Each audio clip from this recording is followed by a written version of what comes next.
नमस्कार दोस्तों। SP study point के इस यूट्यूब चैनल पर आप सभी का बहुत बहुत स्वागत है। आज की ये वीडियो बीएससी सेमेस्टर 6 के छात्र छात्राओं के लिए है, जिसमें आज हम जूलॉजी पेपर सेकंड का मॉडल पेपर डिस्कस करेंगे।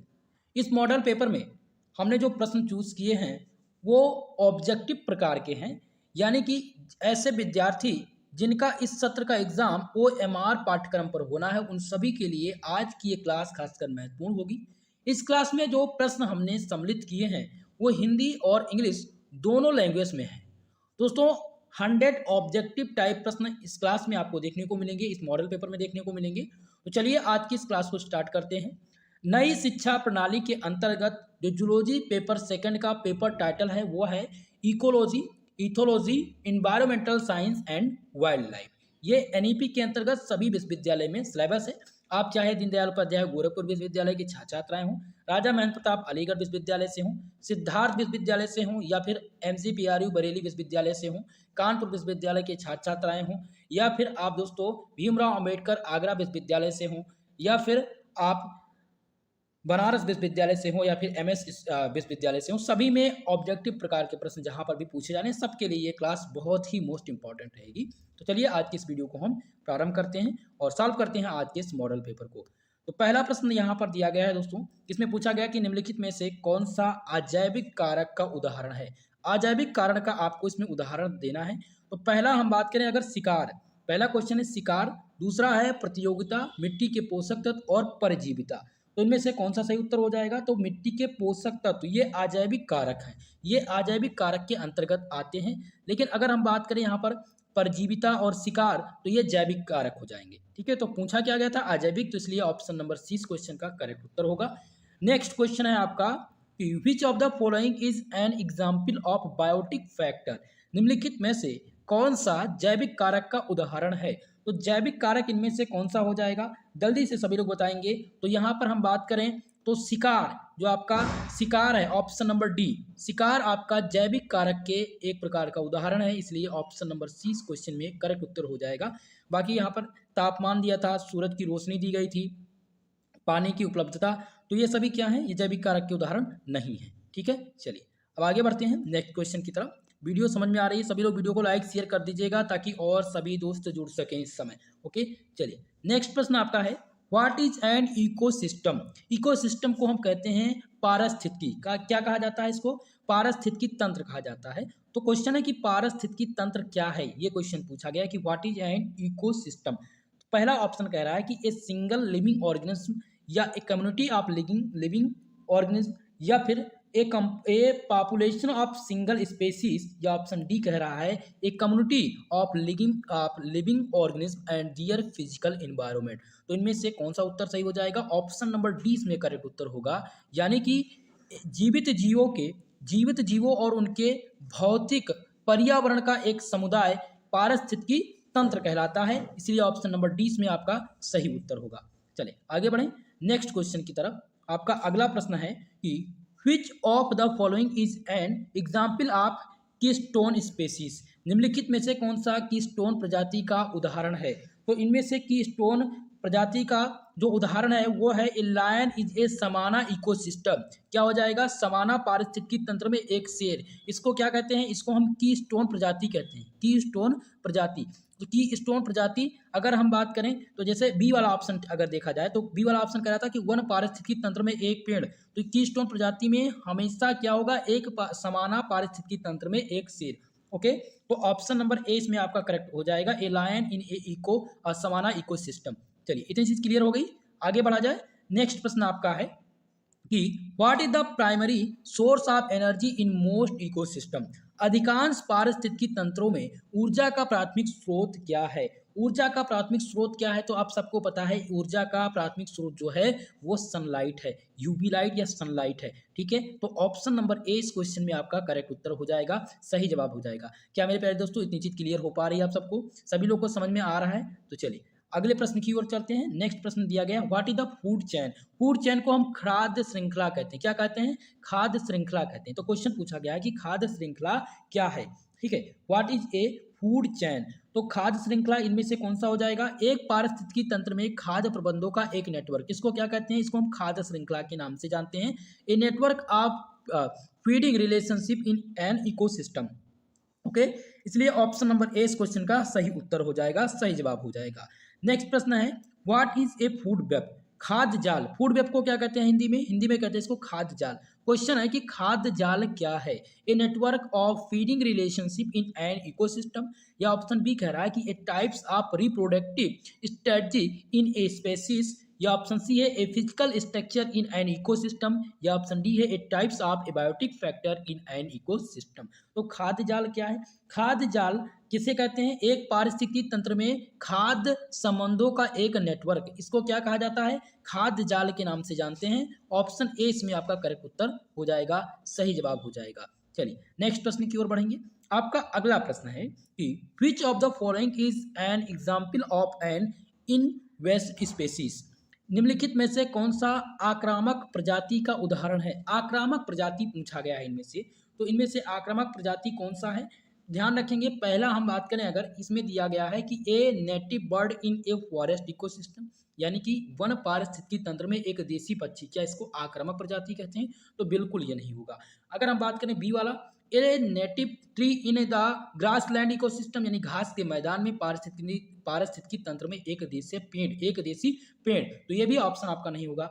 ऑप्शन सी कह रहा है कि ए non native plant in the wetland ecosystem, यानी आर्द्र भूमि पारिस्थितिकी तंत्र में एक गैर देसी पौधा, तो इसी को क्या कहा जाता है? इसी को हम कहते हैं आक्रामक प्रजाति का उदाहरण। तो इनमें से सही उत्तर कौन सा हो जाएगा? ऑप्शन नंबर सी हो जाएगा, आर्द्र भूमि पारिस्थितिकी तंत्र में एक गैर देसी पौधा, यानी a non native plant in wetland ecosystem. Option C इसमें आपका करेक्ट उत्तर हो जाएगा, सही जवाब हो जाएगा। चलिए अगले प्रश्न की ओर बढ़ेंगे।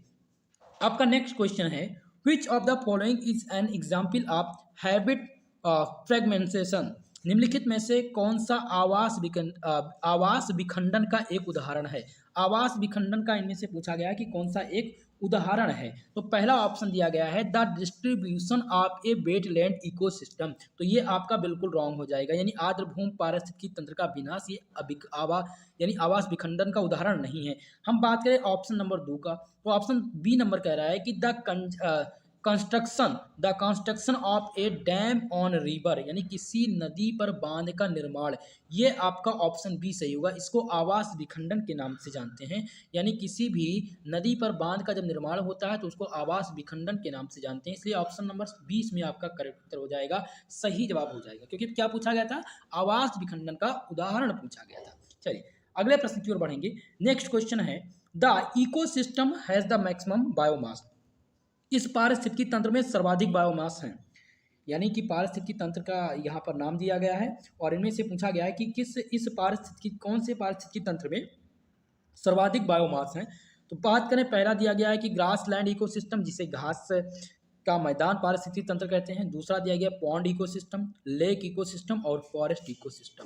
तो सर्वाधिक बायोमास जो पाया जाता है वो कहाँ पर पाया जाता है? वो वन पारिस्थितिकी तंत्र में पाया जाता है। कहाँ पर पाया जाता है? वन पारिस्थितिकी तंत्र में। तो ऑप्शन नंबर डी यहाँ पर आपका करेक्ट उत्तर हो जाएगा। सही जवाब कौन सा हो जाएगा? फॉरेस्ट इकोसिस्टम में सर्वाधिक बायोमास पाया जाता है। ऑप्शन डी यहाँ पर सही उत्तर आपका हो जाएगा।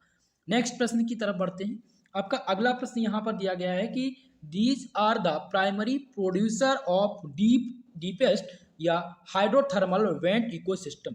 ये गहरे समुद्र में हाइड्रोथर्मल वेट पारिस्थितिकी तंत्र में प्राथमिक उत्पादक हैं। क्वेश्चन पूछा गया था, क्वेश्चन को समझिएगा। क्वेश्चन है कि गहरे समुद्र में हाइड्रोथर्मल वेट पारिस्थितिकी तंत्र के प्राथमिक उत्पादक कौन है? ऑप्शन आपका यहाँ पर दिया गया है blue green algae. Option B दिया गया है, क्या दिया गया है यहाँ पर है कोरल रीफ, और सी ऑप्शन है जिसको हम कहते हैं केम्को सिंथेटिक बैक्टीरिया, और डी दिया गया ग्रीन एल्गी। तो इनमें से सही उत्तर कौन सा हो जाएगा? तो सही उत्तर हो जाएगा ऑप्शन नंबर सी आपका रसायन संश्लेषक बैक्टीरिया। ये गहरे समुद्र में हाइड्रोथर्मल वेट पारिस्थितिकी तंत्र के प्राथमिक उत्पादक हैं। ऑप्शन नंबर सी इसमें आपका करेक्ट उत्तर है, सही जवाब हो जाएगा। नेक्स्ट प्रश्न है आपका, देखिए आपका अगला क्वेश्चन क्या दिया गया है। नेक्स्ट क्वेश्चन कह रहा है कि this is a characteristic feature of cropland ecosystem. यह फसल भूमि पारिस्थितिकी तंत्र की एक विशिष्ट विशेषता है।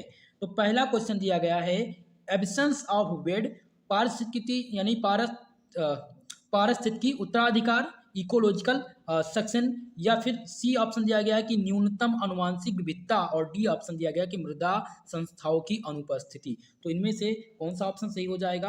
करेक्ट उत्तर हो जाएगा, जो सही जवाब हो जाएगा वो हो जाएगा न्यूनतम आनुवंशिक विविधता। ठीक है, तो कौन सा सही ऑप्शन हो जाएगा? ऑप्शन नंबर सी आपका इसमें करेक्ट उत्तर है, सही जवाब है। ओके, चलिए नेक्स्ट क्वेश्चन की तरफ बढ़ते हैं।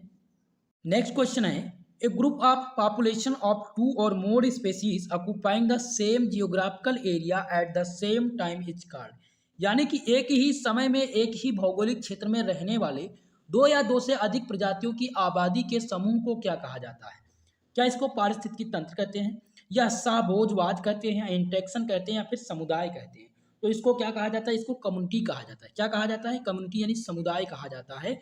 एक ही समय में एक ही भौगोलिक क्षेत्र में रहने वाले दो या दो से अधिक प्रजातियों की आबादी को हम क्या कहते हैं? कम्युनिटी के नाम से जानते हैं। तो ऑप्शन नंबर डी आपका इस क्वेश्चन में करेक्ट उत्तर हो जाएगा, सही जवाब हो जाएगा। नेक्स्ट क्वेश्चन देखते हैं। आपका अगला प्रश्न है जिसमें पूछा गया है बायोटिक फैक्टर इंक्लूड, जैविक कारकों में शामिल है। पहला ऑप्शन यहाँ पर दिया गया प्लांट एंड एनिमल, दूसरा है वाटर, टेम्परेचर और फिश, सी ऑप्शन है plant, animal and physical environment, और डी दिया गया है नन ऑफ अबव। तो इनमें से सही उत्तर हो जाएगा जैविक कारकों में जो सम्मिलित है वो पौधे और जानवर। पौधे और जानवर ये किसमें सम्मिलित है आपके? ये आपके बायोटिक फैक्टर में सम्मिलित हैं। ओके, तो ऑप्शन ए इसमें आपका सही उत्तर हो जाएगा। नेक्स्ट क्वेश्चन है जिसमें पूछा गया है कि an organism that live in or on another organism and derives the nutrients for itself at the expense of the host organism is called। एक जीव जो किसी अन्य जीव में या उसके ऊपर रहता हो और मेजबान जीव की कीमत पर अपने लिए पोषक तत्व प्राप्त करता हो, उसको क्या कहा जाता है? तो उसको क्या कहते हैं? उसको हम मेहतर कहते हैं, या फिर शिकार कहते हैं, या शिकारी कहते हैं, या फिर परजीवी। तो इसको किसके नाम से जानते हैं हम पैरासाइट के नाम से जानते हैं, जिसे हिंदी में कहा जाता है परजीवी। ऑप्शन नंबर डी इस क्वेश्चन में करेक्ट उत्तर हो जाएगा। चलिए नेक्स्ट प्रश्न की ओर बढ़ेंगे। आपका अगला क्वेश्चन है जिसमें पूछा गया है कि a population that exhibit births rate that are the identical to the death rate implies. यानी एक जनसंख्या जो जन्म दर प्रदर्शित करती है, एक जनसंख्या जो क्या प्रदर्शित करती है? जन्म दर प्रदर्शित करती है, जो मृत्यु दर के समान है। इसका क्या तात्पर्य है? तो इसका तात्पर्य किससे है? इसका तात्पर्य आपका है पठारी चरण से। किसका? इसका जो तात्पर्य है वो पठारी चरण से है, यानी ऑप्शन नंबर बी आपका इस क्वेश्चन में सही उत्तर हो जाएगा। ओके, चलिए ठीक है, तो कौन सा सही हो जाएगा? प्लेट्यू फेज, यानी ऑप्शन नंबर बी इस क्वेश्चन में करेक्ट उत्तर हो जाएगा, जिसे कहते हैं पठारी चरण। चलिए नेक्स्ट क्वेश्चन की तरफ बढ़ते हैं। अगला प्रश्न है शाकाहारी कहा जाता है। शाकाहारी किसे कहा जाता है? प्राथमिक उपभोक्ता को कहा जाता है, या फिर द्वितीयक, या फिर माध्यमिक, या तृतीयक? तो इनमें से ध्यान रखना है, प्राथमिक उपभोक्ता को शाकाहारी कहा जाता है। किसको? प्राथमिक उपभोक्ता को क्या कहा जाता है? शाकाहारी कहा जाता है। ऑप्शन ए इसमें आपका सही उत्तर है। नेक्स्ट क्वेश्चन है the order of organism in an aquatic food chain is, यानी कि जलीय खाद्य श्रृंखला में जीवों का क्रम पूछा गया है। मोस्ट इंपॉर्टेंट क्वेश्चन है, ठीक है। जलीय खाद्य श्रृंखला में जीवों का सही क्रम, तो जीवों का जो सही क्रम होगा वो हो जाएगा कौन सा? वो हो जाएगा पहले डायटम, फिर आएगा कस्टेसिया, मछली, सील और बैक्टीरिया। ये जलीय खाद्य श्रृंखला में जीवों का सही क्रम है। ऑप्शन नंबर डी इस क्वेश्चन का करेक्ट उत्तर हो जाएगा, सही जवाब हो जाएगा। चलिए आगे बढ़ते हैं नेक्स्ट क्वेश्चन की तरफ। अगला प्रश्न आपका है in a food chain the total amount of living material is depict by. एक खाद्य श्रृंखला में जीवित पदार्थ की कुल मात्रा को दर्शाया जाता है। पहला ऑप्शन दिया गया है कि पिरामिड और बायोमास, पिरामिड और एनर्जी, पिरामिड और नंबर, या फिर ट्रॉपिक लेवल। तो इनमें से सही उत्तर आपका कौन सा हो जाएगा? सही उत्तर हो जाएगा बायोमास का पिरामिड। क्या हो जाएगा? बायोमास का पिरामिड। इसको हम क्या कहते हैं? ऑप्शन ए इसमें आपका करेक्ट उत्तर हो जाएगा, यानी एक खाद्य श्रृंखला में जीवित पदार्थ की कुल मात्रा को बायोमास का पिरामिड दर्शाया जाता है, इसलिए ऑप्शन ए इसका सही उत्तर होगा। नेक्स्ट प्रश्न में देखते हैं जिसका क्वेश्चन पूछा गया है कि इकोसिस्टम क्रिएट्स पारिस्थितिकी तंत्र बनाता है। पारिस्थितिकी तंत्र क्या बनाता है? तो पारिस्थितिकी जो तंत्र है वो फूड वेब बनाता है। क्या बनाता है? फूड वेब, जिसे खाद्य वेब कहते हैं या खाद्य श्रृंखला कहते हैं, खाद्य वेब कहते हैं, ठीक है, खाद्य श्रृंखला नहीं, खाद्य वेब। ओके, ऑप्शन बी इसमें आपका सही उत्तर हो जाएगा। जब भी प्रश्न इस तरह से आए कि पारिस्थितिकी तंत्र क्या बनाता है तो आपको ध्यान रखना है फूड वेब। चलिए, ऑप्शन 20 में आपका सही उत्तर होगा। नेक्स्ट क्वेश्चन देखते हैं।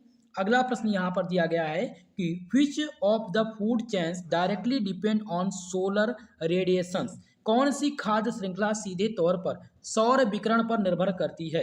तो कौन सी? तो यहाँ पर आपका जो ग्रेजिंग है, ग्रेजिंग मतलब होता है चरना, ऑप्शन 20 में आपका करेक्ट उत्तर हो जाएगा ग्रेजिंग।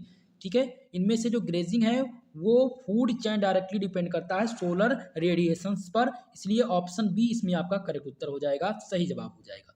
चलिए नेक्स्ट क्वेश्चन की तरफ बढ़ा जाए। आपका अगला प्रश्न है फूड चेन कंसिस्ट। क्या क्वेश्चन पूछा गया है? फूड चेन कंसिस्ट यानी खाद्य श्रृंखला होती है, खाद्य श्रृंखला होती है। ऑप्शन ए दिया गया है, किसमें पूछा गया? निर्माता, उपभोक्ता और डंकपोजर। ठीक है, यानी प्रोड्यूसर, कंज्यूमर एंड डीकम्पोजर, जिसे डीकम्पोजर या डंकपोजर के नाम से जानते हैं। और बी ऑप्शन है कि प्रोड्यूसर या फिर कार्निवोर एंड डीकम्पोजर, यानी कि उत्पादक, मांसाहारी और डंकपोजर। तो इनमें से सही उत्तर हो जाएगा option number A, food chain consist of. पहला ये फूड चेन जो कंसिस्ट करेगा वो कंसिस्ट करेगा पहले तो प्रोड्यूसर को, फिर कंज्यूमर को, फिर डीकम्पोजर को, इसलिए ऑप्शन ए इसमें आपका करेक्ट उत्तर हो जाएगा, सही जवाब हो जाएगा। नेक्स्ट प्रश्न की ओर बढ़ें। आपका अगला क्वेश्चन दिया गया है the largest carnivores or the trial tertiary consumer exist at which level of the food chain, यानी कि बड़े मांसाहारी या तृतीयक उपभोक्ता, जिसे खाद्य श्रृंखला के नाम से जानते हैं, तो खाद्य श्रृंखला के किस स्तर पर ये मौजूद होते हैं? फर्स्ट, सेकंड, थर्ड या फोर्थ? तो ये मौजूद होते हैं फोर्थ स्टेज पर। कहाँ पर मौजूद होते हैं? यानी चौथे स्तर पर ये मौजूद होते हैं। ऑप्शन डी आपका इसमें करेक्ट उत्तर हो जाएगा, यानी बड़े मांसाहारी या तृतीयक उपभोक्ता जो खाद्य श्रृंखला के चौथे स्तर पर मौजूद होते हैं। इस प्रकार से डी ऑप्शन आपका इसमें सही उत्तर है। नेक्स्ट क्वेश्चन है ecosystem has two components. Ecosystem के पास दो घटक होते हैं, पहला है plant and animal, weed and tree, biometric and abiotic या फ्रॉग एंड मैन। तो आपको बता दें इनमें से जो सही उत्तर हो जाएगा, इकोसिस्टम के पास दो कंपोनेंट हैं जिनका नाम है बायोटिक एंड एबायोटिक, यानी कि जैविक तथा अजैविक दो घटक होते हैं पारिस्थितिकी तंत्र के, इसलिए ऑप्शन सी में आपका करेक्ट उत्तर हो जाएगा, सही जवाब हो जाएगा। चलिए, इतनी चीज क्लियर है? सभी लोग वीडियो को लाइक शेयर कर दीजिएगा और जो भी हमारे इस चैनल पर नए हैं चैनल को सब्सक्राइब कर लें।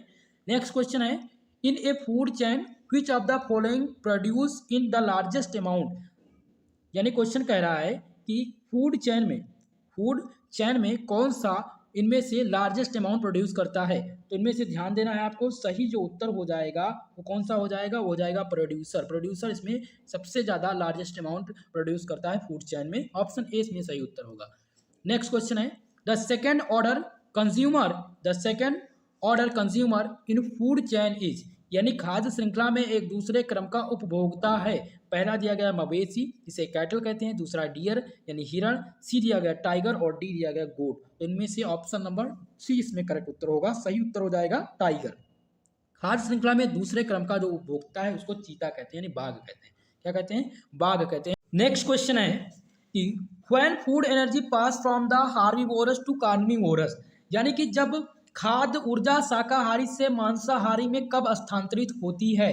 तो आपको ध्यान रखना है कि जब कुछ ऊर्जा कम हो जाती है तब खाद्य ऊर्जा शाकाहारी से मांसाहारी में परिवर्तित होती है, यानी some energy is decreases. Okay, तो ऑप्शन नंबर कौन सा सही हो जाएगा? बी वाला ऑप्शन यहाँ पर आपका सही उत्तर होगा। चलिए अगले प्रश्न की तरफ बढ़ते हैं। अगला प्रश्न है कार्निवोरस आर, यानी मांसाहारी हैं। पहला क्वेश्चन है यूजली प्राइमरी कंज्यूमर्स, यानी आमतौर पर प्राथमिक उपभोक्ता। ये पहला ऑप्शन कह रहा है कि जो आमतौर पर प्राथमिक उपभोक्ता हैं क्या ये मांसाहारी की श्रेणी में आते हैं? तो आपको ध्यान रखना है कि जो आमतौर पर प्राथमिक उपभोक्ता हैं इनको कहा जाता है शाकाहारी, ये शाकाहारी की श्रेणी में आते हैं। अब सेकंड ऑप्शन है आमतौर पर द्वितीयक उपभोक्ता, तो द्वितीयक उपभोक्ता को भी हम नहीं कह सकते हैं मांसाहारी, ऑप्शन सी इसमें सही होगा। आमतौर पर द्वितीयक या तृतीयक उपभोक्ता को हम कहते हैं मांसाहारी, usually secondary and tertiary consumers, option C इसमें आपका सही उत्तर होगा, करेक्ट जवाब होगा। नेक्स्ट प्रश्न है the number of primary producer with in a specific field area would be maximum in, किसी निर्दिष्ट क्षेत्र में प्राथमिक उत्पादक की संख्या अधिक होगी। ठीक है, यहाँ पर है कि तालाब पारिस्थितिकी तंत्र, घास का मैदान या फिर रेगिस्तान या वन पारिस्थितिकी तंत्र। तो इसमें आपको ध्यान रखना है पॉन्ड इकोसिस्टम, यानी कि तालाब पारिस्थितिकी तंत्र। तालाब पारिस्थितिकी तंत्र में जो प्राथमिक उपभोक्ता की संख्या होती है वो सबसे मैक्सिमम होती है, सबसे अधिक होती है, इसलिए ऑप्शन नंबर ए इस क्वेश्चन का सही उत्तर होगा।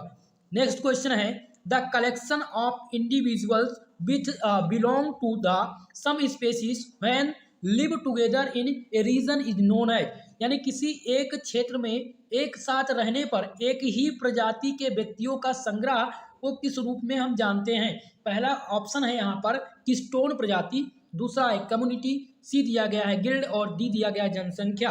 तो इसमें आपका कौन सा आंसर सही हो जाएगा?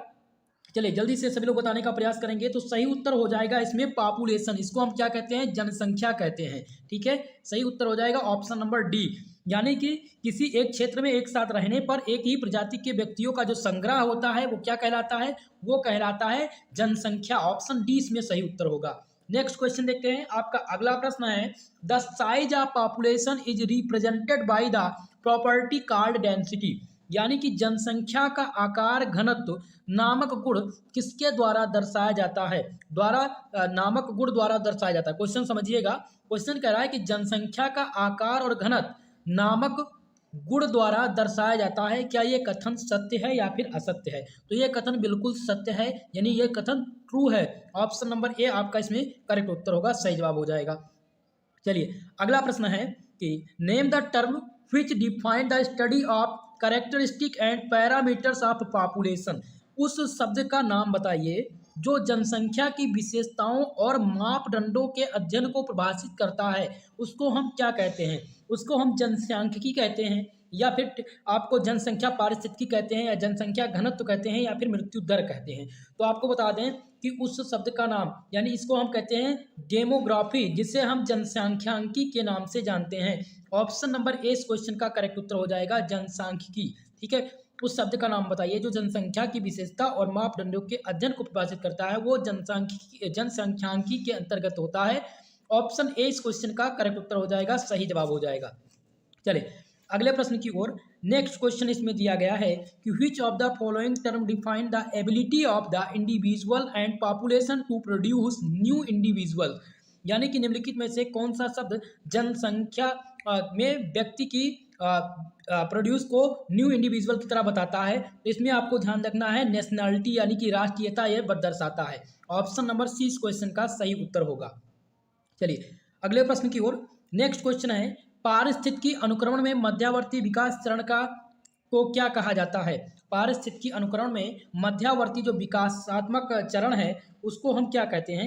ये क्वेश्चन पूछा गया है जो कि मोस्ट इंपॉर्टेंट है। तो इसको हम क्या कहते हैं? नग्रता कहते हैं। क्या कहा जाता है इसको? नग्रता कहा जाता है। ऑप्शन नंबर डी इस क्वेश्चन का सही उत्तर हो जाएगा। चलिए अगले प्रश्न की ओर बढ़ेंगे। नेक्स्ट क्वेश्चन आपका दिया गया है कि this is the true about the secondary succinic, यानी कि द्वितीयक उत्तराधिकार के बारे में इसमें से कौन सा कथन सत्य है? तो आपको ध्यान देना है, पहला ऑप्शन है कि प्राथमिक उत्तराधिकार का अनुसरण करता है, दूसरा है वनों की कटाई वाली जगह पर होता है, प्राथमिक उत्तराधिकार के समान है सिवाय इसके कि इसकी गति अपेक्षाकृत धीमी है, या एक नंगी चट्टान पर यह शुरू होता है। तो इनमें से सही उत्तर हो जाएगा वनों की कटाई वाली जगह पर यह होता है। द्वितीयक उत्तराधिकार कहाँ पर होता है? वो होता है जहाँ पर वनों की कटाई होती है उसी जगह पर। ऑप्शन नंबर 20 क्वेश्चन में करेक्ट उत्तर हो जाएगा, सही जवाब हो जाएगा। चलिए आगे बढ़ा जाए नेक्स्ट प्रश्न की तरफ। आपका अगला प्रश्न इसमें दिया गया है क्वेश्चन नंबर नेक्स्ट, जिसमें है कि स्थल मंडल lithosphere serves as the reservoir for, यानी कि स्थल मंडल जलाशय के रूप में कार्य करता है। ऑप्शन ए दिया गया नाइट्रोजन चक्र, कार्बन चक्र, ऑक्सीजन चक्र या फास्फोरस चक्र। तो इनमें से सही उत्तर कौन सा हो जाएगा? इसमें हो जाएगा फास्फोरस चक्र, आपका करेक्ट उत्तर हो जाएगा। स्थल मंडल में जलाशय के रूप में जो कार्य करता है वो फास्फोरस साइकिल कार्य करता है। ऑप्शन नंबर डी इसमें आपका सही उत्तर है। चलिए नेक्स्ट प्रश्न की ओर बढ़ेंगे। आपका अगला प्रश्न है this is not a climax vegetation, या कोई चरमोत्कर्ष वनस्पति नहीं। इनमें से आपको बताना है कि इनमें से कौन सा चरमोत्कर्ष वनस्पति नहीं है। तो पहला ऑप्शन दिया गया है कि ग्रासेस यानी घास, दूसरा ऑप्शन दिया गया है समाना, ऑप्शन सी है फॉरेस्ट, या फिर ऑप्शन डी दिया गया है हाइड्रोफाइट्स। तो इनमें सही उत्तर कौन सा हो जाएगा? हाइड्रोफाइट्स जो है इसमें ये कोई भी इनमें से चरमोत्कर्ष जो वनस्पति नहीं है वो हाइड्रोफाइट्स है, बाकी सभी चरमोत्कर्ष वनस्पति है, यानी कि घास, समाना और वन। ठीक है, तो उत्तर कौन सा हो जाएगा? डी वाला ऑप्शन इसमें सही ऑप्शन होगा, उत्तर होगा। चलिए अगला प्रश्न दिया गया है कि this about the ecological suction incorrect, यानी कि पारिस्थितिकी उत्तराधिकार के बारे में इनमें से कौन सी बात गलत है? तो आपको ध्यान देना है, इनमें से जो बात गलत है वो है is a random process, is a random process. बाकी अगर हम बात करें इकोलॉजिक यानी कि पारिस्थितिकी उत्तराधिकार में, तो food chain relationship become more complex, तो ये बिल्कुल सत्य है। बी ऑप्शन कह रहा है कि species diversity increase the succession produce, तो ये भी आपका सही है। और सी दिया गया है role of decomposer become all more important, तो ये तीनों कथन आपके सत्य हैं, चौथा कथन असत्य है। ओके, चलिए अगले प्रश्न की तरफ बढ़ेंगे। नेक्स्ट क्वेश्चन दिया गया है कि पारिस्थितिकी अनुक्रमण में मध्यावर्ती विकासात्मक चरण को क्या कहा जाता है?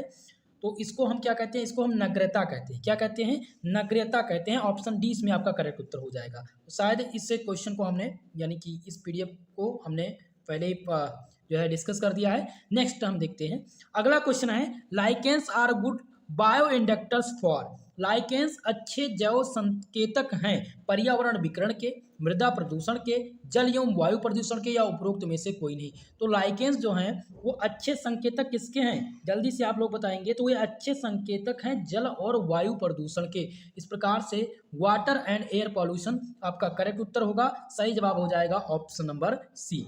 नेक्स्ट क्वेश्चन की तरफ बढ़ेंगे। आपका अगला प्रश्न है a mouth having the speculate wing able to blend into the background due to its dark coloration is called, यानी कि धब्बेदार पंखों वाला एक कीट जो अपने गहरे रंग के कारण पृष्ठभूमि में घुलने मिलने में सक्षम होता है उसको क्या कहते हैं?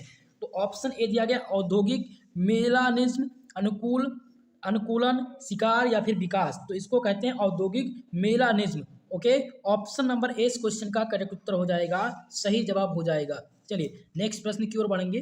आपका अगला प्रश्न है carbon dioxide is primarily called a green house gas because, carbon dioxide को मुख्य रूप से ग्रीन हाउस गैस कहा जाता है क्योंकि ये गर्मी में फंसता है, या फिर जाल प्रकाश या फिर गर्म धाराओं को ये फंसाता है, उपरोक्त में से कोई नहीं। तो इनमें से सही उत्तर जो हो जाएगा वो हो जाएगा ट्रैप्स हीट। ये क्या करता है? ट्रैप्स हीट करता है। ठीक है, यानी carbon dioxide is primarily called a green house gas because the traps heat. Okay, तो ऑप्शन ए में आपका सही उत्तर हो जाएगा। चलिए नेक्स्ट क्वेश्चन की तरफ। आपका अगला प्रश्न है जिसमें क्वेश्चन दिया गया है कि greenhouse gases are those that the absorb and emit the infrared radiation, example include, दिया गया है कि ग्रीन हाउस गैस वह हैं जो अवरक्त विकिरण को अवशोषित और उत्सर्जित करते हैं, उदाहरण सहित समझाइए। तो पहला ऑप्शन यहाँ पर दिया गया है नाइट्रोजन, दूसरा है ओजोन, सी दिया गया आर्गन और डी दिया गया उपरोक्त में से कोई नहीं। तो इनमें से कौन सा सही उत्तर हो जाएगा? इसमें हो जाएगा ओजोन लेयर। क्या हो जाएगा? Ozone is the correct answer. Greenhouse gases are those that absorb and emit the infrared radiation, example include ozone। Option number 20 में आपका सही उत्तर है, करेक्ट जवाब है। चलिए अगले प्रश्न की ओर बढ़ते हैं। नेक्स्ट क्वेश्चन दिया गया है what happens when the seasonal transmission of vector species due to the climate change, जलवायु परिवर्तन के कारण वेक्टर प्रजातियों का मौसमी संचारण होने पर क्या होता है? सबसे ज़्यादा क्या होता है जब जलवायु परिवर्तन होता है, जब क्लाइमेट चेंज होता है, तब सबसे ज़्यादा जो संक्रमण फैलता है वो किससे फैलता है, ये आपको बताना है। चलिए जल्दी से आप सभी लोग आंसर करने का प्रयास कीजिएगा। तो सबसे ज़्यादा जो होता है वो बीमारियों का बढ़ना होता है। सबसे ज़्यादा बीमारियां जो है increasing the infrared to diseases, यानी बीमारियों का प्रसर बढ़ जाता है जब जलवायु में परिवर्तन होता है। ऑप्शन ए इसमें आपका सही उत्तर हो जाएगा। चलिए नेक्स्ट प्रश्न की ओर बढ़ेंगे। आपका अगला क्वेश्चन है कि which one of the following can the excessive the global climate change, यानी कि निम्नलिखित में से कौन सा वैश्विक जलवायु परिवर्तन प्राप्त कर सकता है? तो यहाँ पर दिया गया है कि विश्व युद्ध 3 यानी world war 3। Option number B आपका दिया गया है कि अवांछित नीतियां बनाना। सी ऑप्शन है आवश्यकता से कम पानी पीना या शोधकर्ताओं और स्वास्थ्य पेशेवरों का प्रशिक्षण। तो इनमें से सही उत्तर हो जाएगा ऑप्शन डी। कौन सा हो जाएगा? शोधकर्ताओं और स्वास्थ्य पेशेवरों का प्रशिक्षण, यहाँ पर सही उत्तर हो जाएगा। ये है इंडिकेट करता है वैश्विक जलवायु परिवर्तन प्राप्त करता है। ठीक है, तो डी वाला ऑप्शन इसमें सही उत्तर होगा। चलिए आगे बढ़ें नेक्स्ट क्वेश्चन की तरफ। अगला क्वेश्चन दिया गया है कि in which year the Pacific Ocean land to the most serious death in coral even known, यानी किस वर्ष प्रशांत महासागर में प्रबल की अब तक ज्ञात सबसे गंभीर मृत्यु है? तो इनमें से 1997 में प्रशांत महासागर के प्रवाल की अब तक की ज्ञात सबसे गंभीर मृत्यु है। ठीक है, हुई है। ऑप्शन नंबर सी इसमें आपका सही उत्तर है, ध्यान रखिएगा 1997। चलिए अगले प्रश्न की ओर बढ़ेंगे।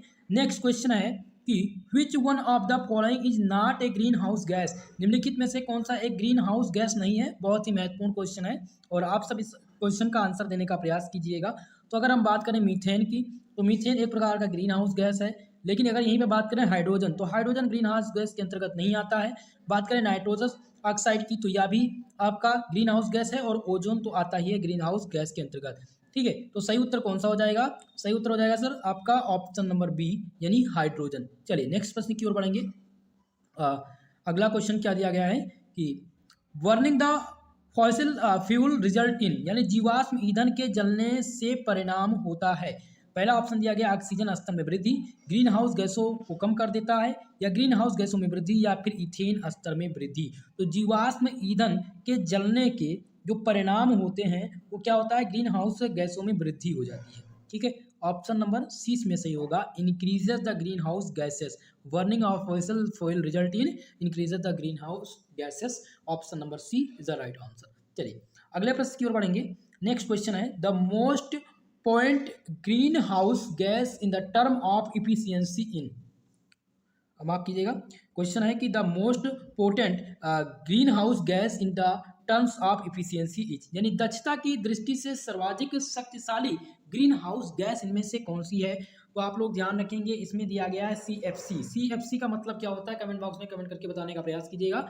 सही उत्तर हो जाएगा ऑप्शन नंबर सी आपका। चलिए अगले प्रश्न की ओर बढ़ेंगे।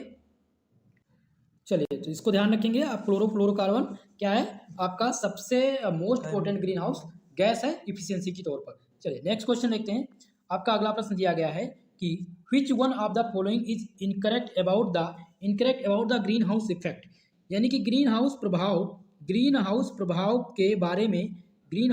के बारे में निम्नलिखित में से कौन सा कथन गलत है? ये क्वेश्चन इसमें से पूछा गया है, तो इसमें कथन गलत बताना है। तो गलत कथन तभी आप कर पाएंगे जब आपको चारों ऑप्शंस आते हों। ठीक है, तो चलिए हिंदी में ही समझने का प्रयास करेंगे कि ग्रीन हाउस के प्रभाव के बारे में इनमें से कौन सा कथन गलत है। पहला कथन दिया गया है कि ग्रीन हाउस प्रभाव के कारण पृथ्वी पर जीवन संभव है, तो यह कथन सत्य है। ठीक है, दूसरा हम बात करें ग्रीन हाउस प्रभाव एक प्राकृतिक प्रक्रिया है जो पृथ्वी के तापमान को बनाए रखती है, तो यह भी कथन आपका सत्य है। तीसरा है ग्रीन हाउस गैसों का उत्सर्जन जितना अधिक होगा उतना अधिक पृथ्वी के वायुमंडल का तापमान उतना ही अधिक वायुमंडल के तापमान होगा, तो यह भी कथन सत्य है। तीनों कथन आपके सत्य हैं, तो आपके हिसाब से डी वाला ऑप्शन आपका रॉन्ग होगा। ग्रीन हाउस गैसों का बढ़ना उत्सर्जन की एक प्रकार की प्रक्रिया है, तो यह कथन असत्य है। ठीक है, तो डी वाला ऑप्शन इसमें से आपका सही उत्तर होगा। नेक्स्ट क्वेश्चन है कि which is not the naturally occurring the greenhouse gas, कौन सी प्राकृतिक रूप में पाई जाने वाले ग्रीन हाउस गैस नहीं है? तो इनमें से ईथेन जो है ये प्राकृतिक रूप में नहीं पाई जाती है। ऑप्शन डी आपका सही उत्तर हो जाएगा। बाकी अगर हम बात करें नाइट्रस ऑक्साइड की, नाइट्रस ऑक्साइड भी जो है प्राकृतिक में पाया जाता है, मीथेन भी पाया जाता है और कार्बन डाइऑक्साइड भी पाया जाता है, लेकिन ईथेन की बात करें तो ये बनाया जाता है, इसलिए वे प्राकृतिक रूप में उपलब्ध नहीं होता है। ठीक है, तो ऑप्शन डी इसमें करेक्ट उत्तर होगा। चलिए बात करें अगले प्रश्न की, तो नेक्स्ट क्वेश्चन है कि कार्बन का पृथक्करण क्या है? पहला ऑप्शन दिया गया वातावरण से CO2 को हटाना, जलाशय में जमा CO2 का भंडार, क्या इसको कार्बन का पृथक्करण कहते हैं? या फिर ऑप्शन सी कह रहा है कि वायुमंडल में CO2 को हटाना और जलाशय में जमा करके इसका भंडार करना। ऑप्शन डी दिया गया उपरोक्त में से कोई नहीं, तो मेरे हिसाब से इसका जो सही उत्तर होगा वो हो जाएगा ऑप्शन सी। कार्बन का जो पृथक्करण कहलाता है उसको हम कहते हैं वायुमंडल से CO2 को हटाना और जलाशय में जमा करके इसको भंडारित करना, यानी संग्रहित करना। ऑप्शन सी इसमें आपका सही उत्तर होगा। चलिए अगला प्रश्न है कि which is a sink of carbon, carbon के लिए कौन सा सिंक है, कार्बन के लिए कौन सा सिंक है, ये क्वेश्चन दिया गया है। आपके ऑप्शन दिए गए हैं कि सैलिन वाटर बॉडीज, खारे पानी का निकाय, पुराने तेल क्षेत्र या आर्द्र भूमियां या उपरोक्त सभी। तो इसमें से सही उत्तर हो जाएगा ऑल ऑफ एबव। ठीक है, ये सभी कार्बन के लिए एक प्रकार के सिंक का कार्य करते हैं, चाहे वो खारे पानी का निकाय हो, चाहे पुराने तेल क्षेत्र हो या फिर आर्द्र भूमि। तो ऑप्शन डी इसमें आपका सही उत्तर होगा। नेक्स्ट क्वेश्चन है the main contributors of acid rain are, यानी अम्लीय वर्षा के मुख्य योगदानकर्ता हैं। बहुत ही महत्वपूर्ण क्वेश्चन है और ये आपके एग्जाम में आएगा, एसिड रेन से एक प्रश्न आता है। तो पहला दिया गया कि सल्फर ऑक्साइड और कार्बन ऑक्साइड, क्या ये जिम्मेदार है अम्लीय वर्षा के लिए। या ऑप्शन बी दिया गया नाइट्रोजन ऑक्साइड और सल्फर ऑक्साइड। तो इसमें से आपको ध्यान रखना है कि जो नाइट्रोजन ऑक्साइड और सल्फर ऑक्साइड है ये जिम्मेदार है मुख्य रूप से अम्लीय वर्षा के योगदान में। ठीक है, ऑप्शन नंबर 20 में सही उत्तर हो जाएगा, करेक्ट उत्तर हो जाएगा nitrogen oxide and sulphur oxide. चलिए ऑप्शन नंबर बी इसमें सही उत्तर है। दोस्तों वीडियो को लाइक शेयर कर दीजिएगा और जो भी हमारे इस चैनल पर नए हैं चैनल को सब्सक्राइब कर लें। नेक्स्ट क्वेश्चन की तरफ बढ़ेंगे। दिया गया कि अम्लीय वर्षा शब्द किसने गढ़ा था, who coined the term of acid rain. पहला ऑप्शन है जिसमें नाम दिया गया है कि क्राइस्ट राल्फ, या ऑप्शन बी दिया गया है एल्मर जोसेफ क्लार्क, या फिर अनरेस्ट फ्लावर, या रॉबर्ट एगस स्मिथ। तो इनमें से सही उत्तर कौन सा हो जाएगा, सही उत्तर हो जाएगा रॉबर्ट एगस स्मिथ। अम्लीय वर्षा जो शब्द गढ़ा गया था वो रॉबर्ट एंगस स्मिथ के द्वारा गढ़ा गया था, यानी दिया गया था। ऑप्शन नंबर डी इसमें सही उत्तर हो जाएगा। नेक्स्ट क्वेश्चन है the main case of acid rain is, अम्लीय वर्षा का मुख्य कारण इनमें से कौन सा है। Soil population, water pollution, soil pollution, water pollution, air pollution, या फिर ऑल ऑफ एबव। तो आपको ध्यान रखेंगे कि अम्लीय वर्षा का जो सबसे मुख्य कारण है वो है एयर पॉल्यूशन, यानी कि सबसे जो महत्वपूर्ण है वो हवा जो वायु में पॉल्यूशन फैलता है वह सबसे ज़्यादा कारण बनता है एसिड रेन का, इसलिए ऑप्शन सी में आपका करेक्ट उत्तर हो जाएगा। चलिए अगले प्रश्न की ओर बढ़ेंगे। नेक्स्ट क्वेश्चन दिया गया है कि sulphur dioxide is product by, sulphur oxide का उत्पादन होता है। पहला ऑप्शन दिया गया है, पहला ऑप्शन है कि न्यूक्लियर पावर प्लांट्स के लिए, या कोल पावर प्लांट के लिए, या हाइड्रो इलेक्ट्रिक पावर प्लांट्स, या ऑल ऑफ एबव। तो सल्फर डाइऑक्साइड का जो उत्पादन होता है वो किसके लिए होता है, वो होता है दोस्तों ध्यान दीजिएगा, ये होता है कोल पावर प्लांट्स के लिए। किसके, कोयला बिजली संयंत्र के प्रयोग में हम सल्फर डाइऑक्साइड करते हैं। ऑप्शन बी आपका करेक्ट उत्तर हो जाएगा। नेक्स्ट क्वेश्चन है कि acid rain react with marble and lemon stone for fold, अम्लीय वर्षा संगमरमर और चूना पत्थर के साथ क्रिया करके क्या बनाता है। बहुत ही मोस्ट इंपॉर्टेंट क्वेश्चन है। तो जब अम्लीय वर्षा होती है तो संगमरमर और चूना पत्थर जो है वो अब क्रिया करके कैल्शियम सल्फेट बनाते हैं। क्या बनाते हैं, कैल्शियम सल्फेट बनाते हैं, यानी ऑप्शन नंबर यहाँ पर सी आपका सही हो जाएगा, calcium sulphate is the right answer. चलिए आगे बढ़ें नेक्स्ट प्रश्न की ओर। आपका अगला प्रश्न है acid rain causes the damage to, अम्लीय वर्षा से हानि क्या होती है, ये क्वेश्चन पूछा गया है। तो अम्लीय वर्षा से पहली तो हानि ये होती है कि बड़ी बड़ी मूर्तियां और संगमरमर के निर्माण में जो इस पे क्षति पहुंचती है।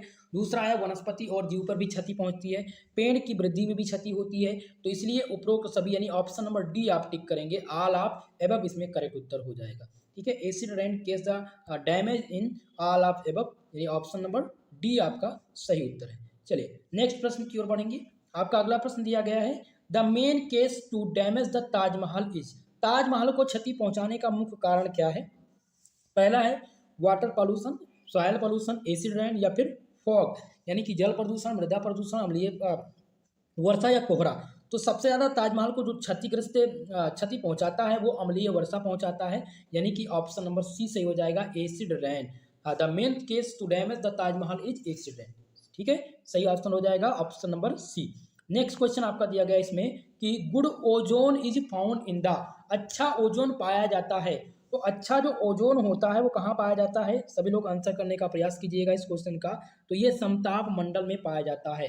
कहाँ पाया जाता है, समताप मंडल में। ऑप्शन नंबर ए का सही उत्तर हो जाएगा, सही उत्तर हो जाएगा क्या, अच्छा ओजोन जो पाया जाता है वो समताप मंडल में पाया जाता है। चलिए आगे बढ़ें नेक्स्ट क्वेश्चन की तरफ। आपका अगला प्रश्न है why is difficult to recycle the plastics, यानी प्लास्टिक का पुनर्चक्रण करना कठिन क्यों है, ये क्वेश्चन दिया गया है। और इसके केस क्या दिया गया है कि इट इज़ वेरी हार्ड, यह बहुत कठिन है। क्या इस वजह से प्लास्टिक का पुनर्चक्रण करना बहुत ही कठिन होता है, या फिर दूसरा दिया गया है कि यह विभिन्न आकारों में होता है। सी ऑप्शन है कि यह चिपकने वाला होता है। डी दिया गया है इनमें विभिन्न प्रकार के पॉलीमर रेजिन होते हैं। तो प्लास्टिक का जो पुनर्चक्रण करना कठिन है वो इसलिए कठिन है क्योंकि इसमें विभिन्न प्रकार के पॉलीमर रेजिन पाए जाते हैं, इस वजह से ये सबसे कठिन है। ऑप्शन नंबर डी आपका इसमें सही उत्तर हो जाएगा, करेक्ट जवाब हो जाएगा। चलिए आगे बढ़ते हैं नेक्स्ट क्वेश्चन की तरफ। नेक्स्ट क्वेश्चन इसमें दिया गया है कि which of the following is done on an individual level. निम्नलिखित में से कौन सा व्यक्तिगत स्तर पर किया जाता है, जलना या निपटान या पुनर्चक्रण या फिर स्रोत में कमी। तो इनमें से सही उत्तर कौन सा हो जाएगा, वो हो जाएगा सोर्स रिड्यूसन, आपका सही उत्तर हो जाएगा। इनमें से सोर्स रिड्यूसन जो है ये इंडिविजुअल, एक प्रकार का इंडिविजुअल लेवल पर किया जाता है, सोर्स में कमी। ऑप्शन नंबर डी इसमें सही उत्तर हो जाएगा। चलिए अगले प्रश्न की ओर बढ़ेंगे। नेक्स्ट क्वेश्चन दिया गया है कि why is recycled paper banned for use in food containers, यानी खाद्य कंटेनर में उपयोग के लिए पुनर्विनीकरण कागज पर प्रतिबंध क्यों लगाया गया। ऑप्शन ए दिया गया है कि because it the creates a lot space, यानी कि क्योंकि यह बहुत सारी जगह पर बनता है इस कारण इस पर जो है प्रतिबंध लगा दिया गया। या ऑप्शन नंबर बी है क्योंकि यह प्रदूषण पैदा करता था। तो सबसे ज़्यादा जो बैन किया गया वो इसलिए बैन किया गया खाद्य कंटेनर का, क्योंकि इससे सबसे ज़्यादा प्रदूषण फैल रहा था या सबसे ज़्यादा प्रदूषण पैदा करता था, इस वजह से इस पर बैन कर दिया गया। ऑप्शन 20 में आपका सही उत्तर हो जाएगा, करेक्ट जवाब हो जाएगा। नेक्स्ट क्वेश्चन है which of the following plans is use as a waste management plan. निम्नलिखित में से किस योजना का उपयोग अपशिष्ट प्रबंधन योजना के रूप में किया जाता है। प्लेन ऑफ रेफ्यूज, यानी कि पुनः उपयोग की योजना, या ऑप्शन नंबर बी दिया गया एकीकृत योजना, या फिर रिसाइडिंग की योजना, या कम करने की योजना। तो इनमें से सही उत्तर कौन सा हो जाएगा, करेक्ट उत्तर जो हो जाएगा वो हो जाएगा द इंटीग्रेटेड प्लान, यानी ऑप्शन नंबर बी आपका करेक्ट उत्तर हो जाएगा, एकीकृत योजना। चलिए क्लियर है इतनी चीजें। अगले प्रश्न की ओर बढ़ेंगे। नेक्स्ट क्वेश्चन आपका दिया गया है कि अपशिष्ट जल में ठोस पदार्थों का न्यूनतम प्रतिशत कितना होता है, 60%, 50% या फिर 40% या 30%। तो ध्यान रखेंगे अपशिष्ट जल में जो ठोस पदार्थों का न्यूनतम प्रतिशत होता है वो 40% होता है। ऑप्शन डी इसमें सही उत्तर होगा। अगला क्वेश्चन है, नेक्स्ट प्रश्न आपका दिया गया है कि what is the colour of septic waste water, माफ कीजिएगा सेप्टिक वेस्ट वाटर दिया गया कि सेप्टिक अपशिष्ट जल का रंग कैसा होता है। तो सेप्टिक अपशिष्ट जल का जो रंग होता है वो काला रंग का होता है, इसलिए ऑप्शन नंबर सी सही उत्तर हो जाएगा, ब्लैक कलर। चलिए आगे बढ़ेंगे। नेक्स्ट क्वेश्चन है कि what is the waste water from the kitchen sink called, यानी रसोई के सिंक से निकलने वाला अपशिष्ट जल क्या कहलाता है। जो रसोई में यूज किया जाता है सिंक, उससे निकलने वाला जो अपशिष्ट जल है उसको क्या कहते हैं, उसको हम क्या कहते हैं, तो उसको कहा जाता है, ध्यान दीजिएगा, भूरा पानी यानी ग्रे वाटर कहा जाता है। ऑप्शन डी इसमें आपका करेक्ट उत्तर हो जाएगा। सही उत्तर कौन सा है, ऑप्शन नंबर डी। चलिए अगले प्रश्न की ओर बढ़ेंगे।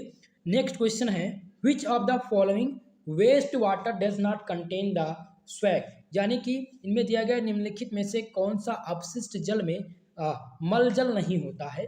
तो वहाँ पर है सीवरेज, या ऑप्शन बी दिया गया ग्रे वाटर, या ऑप्शन सी है मैलापन, या डी दिया गया मलजल। तो इनमें से सही उत्तर कौन सा हो जाएगा, मैलापन आपका करेक्ट उत्तर होगा। इनमें से मैलापन में अपशिष्ट जल में जो मलजल नहीं होता, सी ऑप्शन आपका करेक्ट उत्तर हो जाएगा।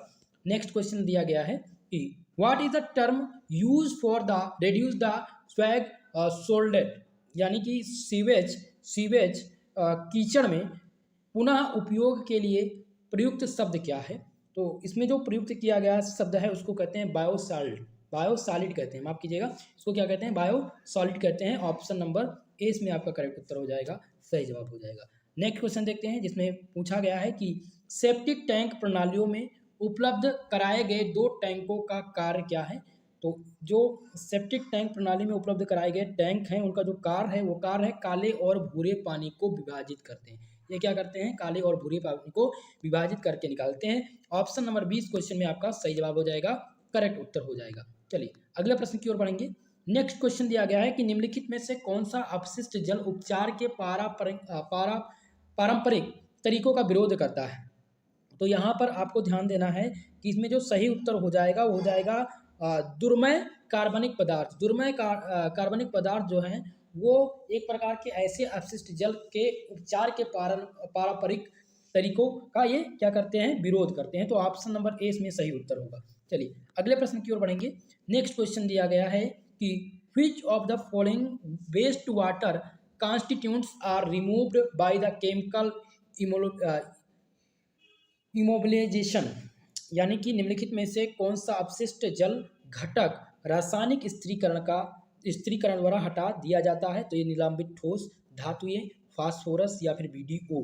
तो इनमें से आपको ध्यान रखना है फास्फोरस द करेक्ट आंसर, यानी फास्फोरस जो है सही उत्तर होगा। फास्फोरस अपशिष्ट जल घटक रासायनिक स्त्रीकरण द्वारा हटा दिया जाता है। सी ऑप्शन आपका इसमें सही उत्तर होगा। चलिए अगले प्रश्न की ओर। नेक्स्ट क्वेश्चन है which of the following represent the heavier inert matter in waste water. निम्नलिखित में से कौन सा अपशिष्ट जल में भारी अक्रिय पदार्थ का प्रतिनिधित्व करता है। तो इनमें से सही उत्तर कौन सा हो जाएगा। इनमें से सही उत्तर हो जाएगा आपका धैर्य, क्या हो जाएगा, धैर्य ग्रिप्ट आपका सही उत्तर हो जाएगा। ऑप्शन नंबर 20 में सही उत्तर है। नेक्स्ट क्वेश्चन है which of the following process is the employed the gain sufficient head for the waste water. अपशिष्ट जल के लिए पर्याप्त हेड हासिल करने के लिए निम्नलिखित में से कौन सी प्रक्रिया अपनाई जाती है। तो पहला ऑप्शन है किण्वन, दूसरा दिया गया ऑक्सीकरण, सी है स्क्रीनिंग और डी दिया गया पंपिंग। तो इनमें से सही उत्तर कौन सा हो जाएगा। सही उत्तर हो जाएगा पंपिंग आपका करेक्ट उत्तर हो जाएगा। ठीक है, इनमें से पंपिंग जो है वो अपशिष्ट जल के लिए पर्याप्त हेड हासिल करने के लिए इनमें से जो प्रक्रिया दिया गया है animal behaviour is influenced by, यानी कि जानवरों का व्यवहार इससे प्रभावित होता है। तो जानवरों का जो व्यवहार है वो प्रभावित किससे होता है, वो जेनेटिक फैक्टर से होता है या एनवायरमेंटल फैक्टर से होता है। तो इनमें ध्यान रखेंगे कि यहाँ पर जेनेटिक और एनवायरमेंटल दोनों की वजह से यहाँ पर प्रभावित होता है जानवरों का व्यवहार। इसलिए हम कौन सा टिक करेंगे, ऑप्शन नंबर सी यहाँ पर टिक करेंगे, अनुवांशिक और पर्यावरण दोनों कारक, both genetic and environmental factors. चलिए आगे बढ़े नेक्स्ट क्वेश्चन की तरफ। आपका अगला प्रश्न है which of the following is example of इनेट behaviour. निम्नलिखित में से जन्मजात व्यवहार का उदाहरण कौन सा है। पहला ऑप्शन यहाँ पर दिया गया है लर्निंग ए राइड बाइसाइकिल या बिल्डिंग ए नेस्ट या फिर अवॉइडिंग ए प्रीडेटर यानी कि इसको कहते हैं शिकारी से बचना, या भूल भुलैया सुलझाना, सॉल्विंग ए मैच। तो यहाँ पर आपका जो सही उत्तर हो जाएगा वो हो जाएगा यहाँ पर मेरे हिसाब से ऑप्शन सी होना चाहिए। ठीक है, फिलहाल इस क्वेश्चन में थोड़ा सा मैं सस्पेंस हूँ कि जन्मजात व्यवहार का उदाहरण शिकारी से बचना, तो ये शायद करेक्ट उत्तर यही होगा, 100% यही सही है, शिकारी से बचना। ऑप्शन सी इसमें आपका सही उत्तर हो जाएगा। चलिए नेक्स्ट क्वेश्चन देखते हैं। Communication in animal can occurs through, जानवरों में संचार किसके माध्यम से होता है।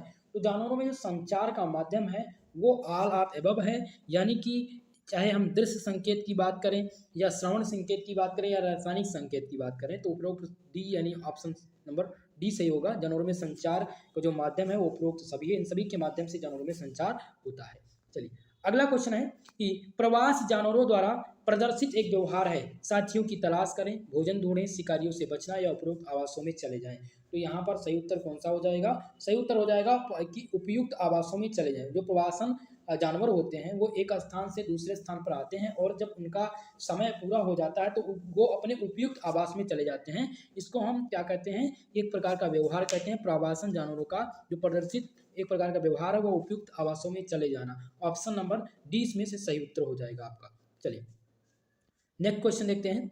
आपका अगला प्रश्न दिया गया है कि migration is a behaviour accepted by the animal to, प्रवासन जानवरों द्वारा प्रदर्शित एक प्रकार का व्यवहार है। तो ये व्यवहार कैसा व्यवहार है, ये है शिकारियों से बचें या उपयुक्त आवासों में चले जाएं। तो ऑप्शन डी सही हो जाएगा, उपयुक्त आवासों में चले जाना। ये एक प्रकार के प्रवासन जानवरों द्वारा प्रदर्शित एक प्रकार का व्यवहार है, जैसा कि मैंने पहले आप लोग को बताया। अगला क्वेश्चन यहाँ पर है कि निम्नलिखित में से कौन सा सर्केडियन लय का उदाहरण है।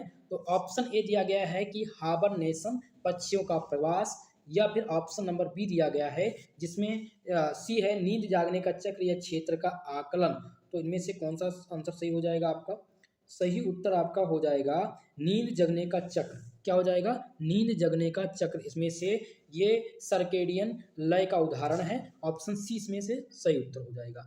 अगला प्रश्न है कि परोपकारी व्यवहार की विशेषता, परोपकारी व्यवहार की इनमें से कौन सी विशेषता है? तो सहयोग और दूसरों की मदद करना। सहयोग और दूसरों की मदद करना ये परोपकारी व्यवहार की विशेषता है, इसलिए ऑप्शन नंबर बी यहाँ पर आपका सही उत्तर होगा। चलिए अगले प्रश्न की ओर बढ़ेंगे। नेक्स्ट क्वेश्चन यहाँ पर है कि खाद्य स्रोतों के स्थान को बताने के लिए वैगल नृत्य करने वाली जो मधुमक्खियां हैं उनका व्यवहार, उनके व्यवहार का इनमें से कौन सा एक उदाहरण है? तो ऑप्शन ए दिया गया सहज व्यवहार, सहयोगी शिक्षा, छापना या फिर फेरोमोन के माध्यम से संचार। तो इनमें से सही उत्तर हो जाएगा सहज व्यवहार। सहज व्यवहार आपका करेक्ट उत्तर हो जाएगा, क्योंकि खाद्य स्रोतों के स्थान पर बताने के लिए जो वेगल नृत्य करने वाली मधुमक्खियां हैं उनका जो व्यवहार है उनका सहज व्यवहार होता है, इसलिए ऑप्शन ए आपका इसमें से करेक्ट उत्तर हो जाएगा, सही जवाब हो जाएगा। ठीक है, चलिए अगले प्रश्न की ओर बढ़ा जाए। तो दोस्तों आज हम प्रयास करेंगे क्लास के समापन की ओर। नेक्स्ट क्लास में हम इसके 100 प्लस ऑब्जेक्टिव प्रश्न सेकंड मॉडल पेपर में लेकर के उपस्थित होंगे आप सबके लिए। और इसी प्रकार अगर आपका जूलॉजी या बॉटनी या केमिस्ट्री है, फिजिक्स, केमिस्ट्री, जूलॉजी, बॉटनी सभी सब्जेक्ट के एमसीक्यू जो क्लासेस हैं वो हमारे यूट्यूब चैनल पर दिए जा रहे हैं। आप सब लोग वीडियो को लाइक शेयर कर दीजिएगा। और क्लास का टाइमिंग 9 बजे हम रखेंगे, 9 बजे डेली आप लोग के 6 सेमेस्टर की क्लास कराई जाएगी। ओके, इस क्लास का पीडीएफ हमारे टेलीग्राम चैनल से प्राप्त कर सकते हैं। डिस्क्रिप्शन बॉक्स में लिंक है, या आप टेलीग्राम पर जाइए, सर्च कीजिएगा एसपी स्टडी पॉइंट। जैसे ही आप सर्च करेंगे तो आपको टेलीग्राम के सर्च बार में मिल जाएगा लिंक, वहां से आप ज्वाइन कर पाएंगे और इस पीडीएफ को प्राप्त कर पाएंगे। ओके, तो आज के लिए बस इतना ही, मिलते हैं किसी नेक्स्ट वीडियो के साथ, तब तक के लिए जय हिंद, जय भारत।